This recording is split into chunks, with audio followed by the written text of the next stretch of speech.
चूँकि मार्च में परीक्षा है, परीक्षा बहुत निकट है और अभी तक सिलेबस नहीं आया है। सभी लोगों के फ़ोन आ रहे हैं कि सर सिलेबस का क्या हुआ।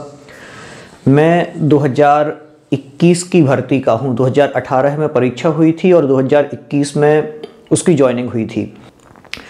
साथियों, आप सबको बताना चाहता हूँ कि वर्तमान में जो परीक्षा हो रही है MPTET वर्ग 2, तो अभी परीक्षा हो जाएगी लगभग मार्च अप्रैल में और ज्वाइनिंग जो है लगभग आप माने अक्टूबर नवंबर या फिर जुलाई से इसकी प्रक्रिया स्टार्ट होगी। वर्तमान में इसकी तैयारी आपको कैसे करनी है, तो कंपटीशन बहुत ज़्यादा है, अभ्यर्थी बहुत ज़्यादा है, पोस्ट बहुत कम है और आरक्षण ज़्यादा होने के कारण से जो मेल हैं, पुरुष हैं, उनके लिए थोड़ी सी कठिनाइयाँ और ज़्यादा बढ़ जाती हैं। तो तैयारी आपको बहुत अच्छे से करना है। यहाँ पर मैं चर्चा आपसे करना चाह रहा था केवल संस्कृत विषय के बारे में, क्योंकि मैंने संस्कृत को लगभग 2-3 साल 4 साल अच्छे से पढ़ा है और उसको पढ़ने के बाद ही हम लोगों के इतने अच्छे नंबर आए थे। लगभग 126-27 इतने नंबरों तक हम लोग पहुँचे थे उस टाइम पर, जो 150 में से आते थे। और अभी आप लोगों को जो नंबर चाहिए होंगे लगभग 80 तक तो चाहिए ही हैं। 80 नंबर से कम सामान्य कैटेगरी में तो कुछ भी होने वाला नहीं है। यदि आप आरक्षण कैटेगरी में आते हैं तो वहाँ तो चल जाएगा, लेकिन यहाँ चलना बहुत मुश्किल है। तो प्रेजेंट में तैयारी कैसे करें, आप लोग सोच रहे होंगे कि अब हम क्या पढ़ें। तो मैं जो अभी आपको सलाह दूंगा, सबसे अच्छी एक तो व्याकरण वीथी नाम की पुस्तक है, अभी मध्य प्रदेश बोर्ड में चल रही है, व्याकरण वीथी नाम से है। बहुत अच्छी पुस्तक है, उससे अच्छी व्याकरण की पुस्तक आपको कहीं नहीं मिलेगी।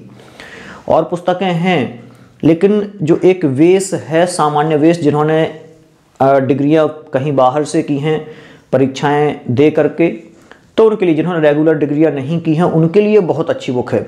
आपको ज़्यादा कुछ नहीं करना है, व्याकरण वीथी अभी से पढ़ना शुरू करें।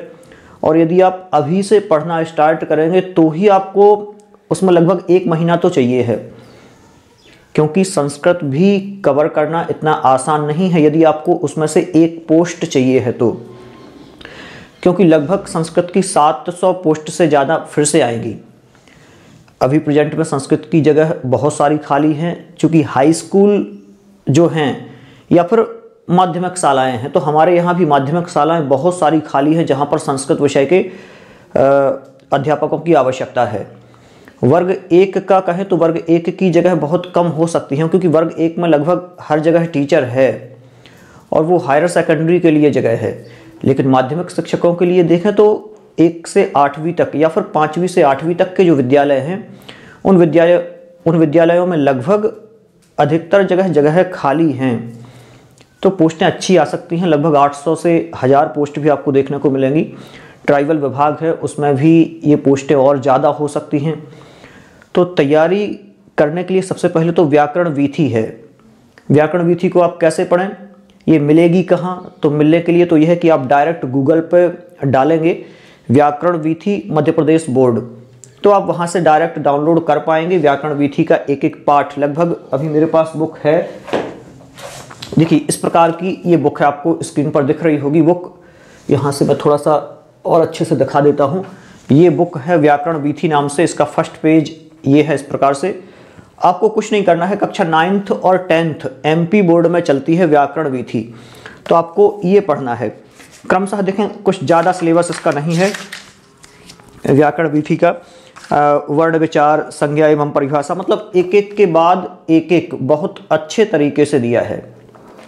तो इस प्रकार से आप इसको पढ़ सकते हैं, कोई ज़्यादा समस्या होने वाली नहीं है। यदि आप 2-2, 3-3 दिन भी देते हैं तो भी आप लोगों को लगभग 1 महीना चाहिए, क्योंकि जो व्याकरण आपकी वहाँ आने वाली है वो सारी व्याकरण इसमें है, पूरी की पूरी व्याकरण आपकी इसमें है। लगभग अभी आप देखें आज कितने 8-9 तारीख हो गई है। जब आप 8 तारीख से इसको पढ़ना शुरू करेंगे तो लगभग 8 फरवरी तक आपको ये पढ़नी है, और मुझे पता है कि 8 फरवरी के पहले आप पूरी भी नहीं कर पाएंगे ये, क्योंकि जिस हद तक आपको तैयारी करना है उस हद तक का सिलेबस इसमें पूरा का पूरा दिया हुआ है, लगभग कंप्लीट सिलेबस। अब इसको पढ़ने के बाद आप क्या करें, फिर आपको आवश्यकता होती है बहुत सारे उदाहरणों की। तो आपने संस्कृत गंगा आदि प्रकाशन देखे हैं, और भी बहुत सारे प्रकाशन हैं। राजस्थान में च्यवन प्रकाशन है, तो च्यवन प्रकाशन में भी बहुत अच्छी अच्छी बुक हैं। और भी जैसे कि एक और मेरे पास बुक थी संस्कृत के लिए ही, संस्कृत गंगा इलाहाबाद से प्रकाशित होती हैं, उनकी बुक्स बहुत अच्छी हैं, जिसमें जो सामान्य व्याकरण वाली हैं एक आध बुक वो आप लें तो उसमें आपको उदाहरण बहुत सारे देखने को मिल जाएंगे। और राजस्थान में जो प्रकाशित होती है, तो राजस्थान की मुझे बुक का नाम थोड़ा सा याद नहीं आ रहा है, राजस्थान में जो चलती है, राजस्थान रीट वर्ग 2 के लिए पुस्तक निकली थी, बहुत टाइम से निकल रही है उनकी, नाम उनका संस्कृत गंगा प्रकाशन इलाहाबाद से है, और राजस्थान से जो है, राजस्थान का थोड़ा सा नाम नहीं मुझे आ रहा है उसका, तो वो मैं आपको स्क्रीन पर चला दूंगा वो बुक का नाम। तो वो भी एक बहुत अच्छी बुक है, और आप उसको पढ़ करके आराम से अच्छी परफॉर्मेंस कर सकते हैं, मतलब कि आगे बढ़ सकते हैं। और देखा जाए तो यूट्यूब पर देखें आप। अब देखिए, ये तो हो गई व्याकरण के लिए। व्याकरण के अलावा यूट्यूब पर आपको क्या देखना है, तो यूट्यूब पर जैसे आपका सिलेबस आएगा अभी, तो सिलेबस में 100 नंबर का पेपर रहना है। 100 नंबर के पेपर में क्रमशः एक एक ग्रंथों के नाम दिए होंगे, तो आपको ग्रंथों की जो पढ़ाई करना है उसका एक एक बिंदु छांटना है कि क्या है इसमें, तो आप उसको यूट्यूब से बहुत अच्छे से कवर कर पाएंगे। जैसे कि मेरे वीडियो डले हुए हैं बहुत सारे, और उन वीडियो में से ही आपका आ जाएगा, आपको केवल उतना याद करना है जितना यूट्यूब पर दिया है। बहुत सारे वीडियोस हैं, तो आप वहाँ से ये कंप्लीट कर लेंगे, मतलब कि एक एक पार्ट का। तो ये तो हो गया आपके जो पुस्तकें हैं वो, जैसे उन्होंने दे दिया अभिज्ञान शाकुंतलम, तो अभिज्ञान शाकुंतलम से रिलेटेड सारी जानकारी आपको वीडियोस में मिल जाएगी, क्योंकि वीडियो बनाने वाला ये सोचता है कि मैं कितने अच्छे से अच्छा आपको टॉपिक दे पाऊँ, और लगभग पूरा कवर करता है। तो आप उस वीडियो को देख करके उसमें से लगभग 50, 100, 200 ऐसे प्रश्न तैयार करें, तो आप बहुत अच्छे से उसको हल कर पाएंगे। और मैंने जो तैयारी की थी, मैंने तो राजस्थान की बुक से की थी, जो राजस्थान में प्रकाशित है रीट की बुक, जो मैं आपको नाम बताने वाला था, यहाँ शायद रखी होगी, तो बुक का मुझे नाम याद नहीं आ रहा अभी, संस्कृत की ही है और रीट के लिए प्रकाशित होती है, जयपुर से ही निकलती है, बहुत अच्छी बुक है। तो उसको आप देखें, मैंने उसी से पढ़ाई की थी, उसी में संधि, समास, प्रत्यय, उपसर्ग, अव्यय, ये सब के सब बहुत अच्छे तरीके से दिए हुए हैं। तो वो भी आप उसको भी खरीदें, और वो भी बुक बहुत अच्छी है। इसके अलावा बुक मैं पर्सनल कोई नहीं आपको बताऊंगा कि इन बुक्स से आप लोग पढ़ें, लेकिन कोशिश आपकी ये रहे कि सिलेबस जहाँ पर मिले आपको।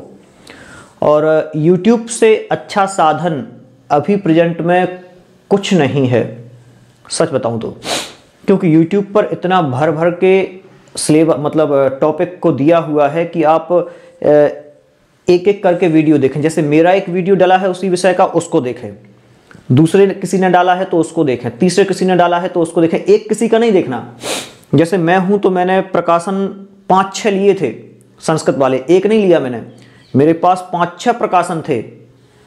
तो जब 4, 5, 6, 7 प्रकाशन अपने पास हो जाते हैं, मैटर बहुत सारा हो जाता है, तो निश्चिंत रहते हैं कि चलो इन्होंने इस विषय में ये लिखा, इन्होंने इस विषय में ये लिखा, इन्होंने इस विषय में ये लिखा, तो अपना सिलेबस लगभग कंप्लीट होता रहता है। क्योंकि अपन को नंबर कितने चाहिए, लगभग 60 अंक तो बहुत सारे लोग ले आएंगे, लगभग 40% अभ्यर्थियों के 60 नंबर तो आ जाएंगे, लेकिन आपको तो 80, 85 और 90 तक चाहिए। और जब 90 नंबर आपको चाहिए होंगे तो फिर तैयारी अच्छी करनी है, क्योंकि मेरे 97 नंबर आए थे इसके पहले जो एग्जाम हुआ था उसमें वर्ग 1 में, जिसमें मैं क्वालिफाई हुआ था। तो इसी प्रकार से तैयारी करना थोड़ा सा कठिन है। विषय संस्कृत है, सब लोग बोलते हैं बहुत आसान है, लेकिन इतना आसान भी नहीं है कि आप लोग थोड़ी सी तैयारी करके और निकल जाएं। और एक और बात होती है कि सिलेबस से बाहर का भी पूछ लेते हैं। संस्कृत विषय विस्तृत है, एक छोटे से टॉपिक में पूरा व्याकरण खंड आ जाता है, एक छोटे से टॉपिक में पूरा संस्कृत साहित्य आ जाता है। तो जो परीक्षक है वो कहीं से भी प्रश्न पूछ सकता है, आपके उसमें दिया भी नहीं होगा, फिर भी प्रश्न आपका आ जाएगा और वो उसी में माना जाता है कि हाँ इसके अंतर्गत है। तो आपको और भी नॉलेज के रूप में पुस्तकें पढ़नी होंगी। तो नॉलेज के लिए आप क्या पढ़ें? नॉलेज के लिए मैंने आपको यही बताया है कि अभी वर्तमान में जब तक सिलेबस जारी नहीं होता है तो व्याकरण विधि पूरी पढ़ना है आपको। इसके बाद में 6वीं क्लास से लेकर के और 10वीं क्लास की पुस्तकें पढ़ना है।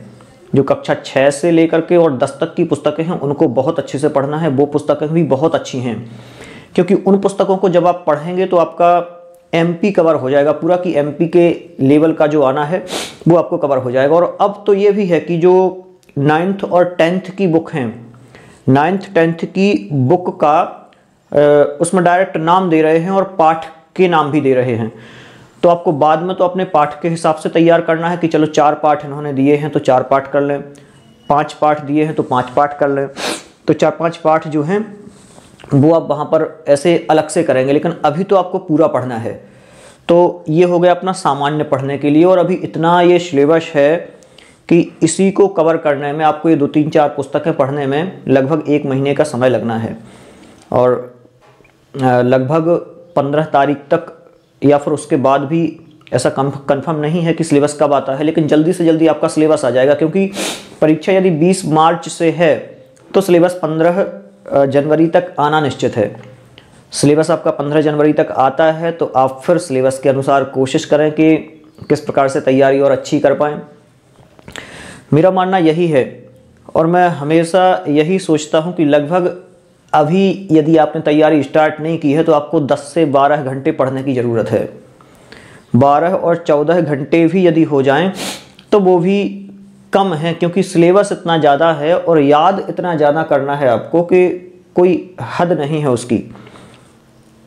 कभी कभी तो ऐसा भी होता था कि मैं चीज़ों को पढ़ लेता था और पढ़ने के बाद में ये लगता था कि यार मैंने ये पढ़ा ही नहीं है, ये तो नया है।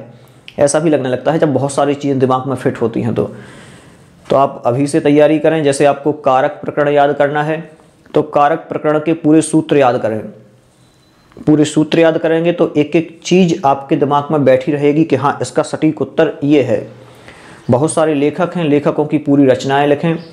उस रचना के अंदर क्या है, नायक कौन है, नायिका कौन है, इसमें सर्ग कितने हैं, इसमें रस कौन सा है, इसमें रीति कौन सी है, वैदर्भी, ये गौड़ी, लाटी, पांचाली, ये सब रीतियाँ भी देख लें आप। और भी जो अलग अलग प्रकार से प्रश्न बन सकते हैं। तो एक एक तैयारी करने में आपको, एक एक चीज़ की तैयारी करने में बहुत सारा टाइम देना होगा और उतना टाइम आपके पास अब नहीं है। क्योंकि मैं वीडियो तो बहुत पहले लाने वाला था कि आप क्या पढ़ें, लेकिन कई लोगों ने पहले भी एग्ज़ाम दिए हुए हैं और कई अभ्यर्थी अपने पुराने हैं, तो उन लोगों को बहुत सारा अनुभव है। लेकिन तैयारी तो करना स्टार्ट करना ही है आपको अभी से। कई लोग तो अभी भी सजग नहीं हैं। कई लोग ये बोलते हैं कि एग्ज़ाम होने वाला नहीं है, केवल डेट डाल दी हैं। तो ऐसा कुछ नहीं है, एग्ज़ाम होने वाला है, बिल्कुल होना ही है। और उस टाइम पर और कोई एग्ज़ाम भी नहीं है, तो आपका एग्ज़ाम लगभग हो जाएगा। और तैयारी आप यदि नहीं करेंगे तो फिर से वही का वही रहेगा। और अब तो 50% आरक्षण अतिथि शिक्षक का है। तो अतिथि शिक्षक आरक्षण में अतिथि शिक्षक जो भाई हैं हमारे बहुत साल से लगे हुए हैं, निराश हैं, तो उनके लिए बहुत हद तक कारगर साबित होगा। लेकिन थोड़ा सा समस्या उन लोगों को है जो पुरुष हैं, और जो सामान्य का पुरुष है उसके लिए तो पोस्टें ना के बराबर है। उसको तो इतनी ज़्यादा तैयारी करनी पड़ेगी कि जिसकी कोई हद नहीं है सामान्य के पुरुष को, क्योंकि वो ना तो किसी कैटेगरी में आता है कि उसे आरक्षण में पद मिल जाए। और जब वो सामान्य का पुरुष रहेगा तो उसमें अतिथि 50% ले जाएंगे, महिला आरक्षण उसका पहले से ही कट जाना है 50% वाला, तो ये भी बहुत बड़ा लॉस है। तो जो सामान्य का पुरुष है उसको इन सब से 1.5 गुनी तैयारी और ज़्यादा करनी पड़ेगी। क्योंकि मैं भी सामान्य का पुरुष ही था, लेकिन उस टाइम पर आरक्षण 25% था और पोस्ट ज़्यादा आई थी, बस ये था। यदि पोस्ट कम होती तो हम लोगों को भी इन्हीं समस्याओं में घिरा रहना पड़ता। तो तैयारी बहुत ज़्यादा करनी है, हार नहीं माननी है, क्योंकि क्या पता कब क्या हो जाए। मैंने भी कभी ऐसा सोचा नहीं था कि मैं वर्ग 1 में यहाँ लगूंगा, आगे चल के संकुल प्राचार्य बनूंगा या फिर कुछ भी बनूंगा। तो ये सब कुछ सोचा नहीं था, लेकिन जो जो होता जा रहा है लाइफ में तो वो तो कंटिन्यू चलता जा रहा है। आप लोग आज से ही निश्चय कर लें कि हमें इतना पढ़ना है। कई हमारे अतिथि शिक्षक मित्र हैं जिन्हें स्कूल से टाइम नहीं मिलता है, मैं देखता हूँ, क्योंकि हमारे यहाँ ही लगभग 20-25 लोगों का अतिथि शिक्षकों का स्टाफ है, तो वो लोग भी, क्योंकि लगभग 4 पीरियड तो उन्हें स्कूल में पढ़ाने हैं, इसके अलावा घर पर भी फिर कोचिंग करनी है, कोचिंग भी पढ़ानी है, तो अपना फिर और टाइम कहाँ दें अभी पढ़ाई का। तो मैं ये तो नहीं कहूँगा कि मेरे जैसा आप अतिथि छोड़ दें, क्योंकि मैंने तो 2018 में मैं अतिथि पढ़ाता था, तो जैसे ही नोटिफिकेशन आया था मैंने उसी दिन से बंद कर दिया था। मैंने आवेदन बना के दिया था वहाँ स्कूल में कि चूँकि मेरा वर्ग 1 का एग्ज़ाम आ गया है और मैं अब आज के बाद स्कूल में नहीं पढ़ा पाऊँगा, तो मैंने बच्चों का सिलेबस लगभग पूरा उसी टाइम पर कर दिया था। कोशिश थी कि जल्दी से जल्दी सिलेबस कर दूँ, और फिर मैं उस दिन से मैंने जाना ही बंद कर दिया था। तो कई लोगों की समस्याएं ऐसी हैं कि जाना बंद नहीं कर सकते हैं, क्योंकि एक बार आपकी अतिथि छूट जाएगी तो फिर आगे लगना बहुत टेढ़ी खीर है, मतलब कि लगना मुश्किल ही है। लेकिन जिन्हें इतना विश्वास है कि हाँ मैं कर लूँगा, क्योंकि और कोई ऑप्शन ही नहीं है, जैसे मैं हूँ तो मेरे पास कोई और ऑप्शन ही नहीं था कि अब आगे यदि यहाँ नहीं लगे तो फिर क्या पता कब लगना है और ज़िंदगी का क्या होना है। तो उस टाइम पर मैंने तुरंत अतिथि छोड़ दी थी। उसी दिन जैसे ही नोटिफिकेशन आया, अतिथि शिक्षक बिल्कुल जाना बंद, और फिर तैयारी करना स्टार्ट किया। तो सुबह 5 बजे से 7 बजे तक, 7 से 8 बजे तक मंदिर वगैरह सब करके फ्री होके, और 8 फिर आराम से 8-9 से बैठता था 12 बजे तक, फिर खाना खाया, 12 बजे से थोड़ा सोया, 2 बजे तक ऐसे ही थोड़ा बहुत, फिर 2 से 5 फिर बैठता था, 5 बजे से फिर खाना पीना खा के फिर थोड़ा बहुत घूमा फिरा 7 बजे तक, 7 से बैठता था सीधे 11 बजे तक। मतलब कि इस प्रकार से ऐसा टाइम सेट कर रखा था, एक टाइम टेबल बनाया था पूरा, उस टाइम टेबल के अनुसार आराम से तैयारी करते थे। विषय फिक्स कर रखा था कि इतने टाइम में मुझे ये पढ़ना है, इतने टाइम में ये पढ़ना है, क्योंकि उस टाइम पर तो मैथ, ये रीजनिंग वगैरह भी थी, इंग्लिश भी थी पढ़ने के लिए, संस्कृत तो थी ही, तो संस्कृत की तो तैयारी अच्छी हो गई थी। लेकिन जो ये 50 नंबर का था उसके लिए थोड़ा सा परेशान होना पड़ा और अलग से तैयारी इसकी करनी पड़ी थी। तो फिलहाल में बढ़िया है आप लोगों का, आप लोग भी इसी प्रकार बहुत अच्छे तरीके से तैयारी करें। मैं ये नहीं कहूँगा कि आप लोग भी अतिथि छोड़ दें, अतिथि करते रहें, क्योंकि पर्याप्त पैसा है। वर्ग 3 में जो व्यक्ति ज्वाइन करता है उतना पैसा ही अभी आप लोगों का इसमें है, वर्ग 3 की वेतन के बराबर तो वर्ग 1 के अतिथि शिक्षकों को मिल रहा है अभी 18,000, कोई कम वेतन नहीं है, एक बहुत अच्छे स्तर का वेतन है। तो अतिथि भी ना छोड़ें। लेकिन विद्यालय में भी आपको यदि टाइम मिलता है, कई विद्यालय ऐसे हैं जहाँ पर अतिथि शिक्षकों के 2 पीरियड लगे हैं केवल, कहीं 3 पीरियड लगे हैं, और कई जगह हो सकता है 4, 5, 6 तक लगे हों। लेकिन जितना टाइम होता है उतना टाइम आप अपने इसको दें, एक मिनट निकालें, आधा घंटा करके, कि आधा घंटा अभी मिला है तो आधा घंटे में ये याद करना है, क्योंकि जब जिस चीज़ की टेंशन होती है तो वही दिखता है, ये भी सोच के चलें आप। और इसी प्रकार से आप लोग बहुत अच्छे से तैयारी करें। मेरी शुभकामनाएं आप सबके साथ हैं, और मैं तो ये सोचता हूँ कि पोस्ट बहुत ज़्यादा से ज़्यादा आए, क्योंकि आगामी 5 सालों में बहुत सारी रिटायरमेंट है, और लेकिन पोस्ट अब आई हैं, 5 साल बाद पता नहीं क्या होने वाला है। 5 साल में लगभग वर्ग 1 के बहुत सारे जो 98 वाले शिक्षक हैं वो लगभग रिटायर्ड हो जाएंगे, तो उस टाइम पर पद आप लोगों को खाली मिलने की संभावना है। लेकिन अभी लगभग 700 से 1000 पोस्ट संस्कृत की आएंगी, तो उसमें आपको एक पोस्ट अपनी पक्की करना है। और मेरे से जो बन पड़ेगा, मैं YouTube पर वीडियोस अपलोड करते रहूँगा और आप लोग देखते रहें, क्योंकि मुझे भी टाइम नहीं मिलता है, तो कोशिश तो ये रहती है कि आपको ज़्यादा से ज़्यादा मैटर दूँ।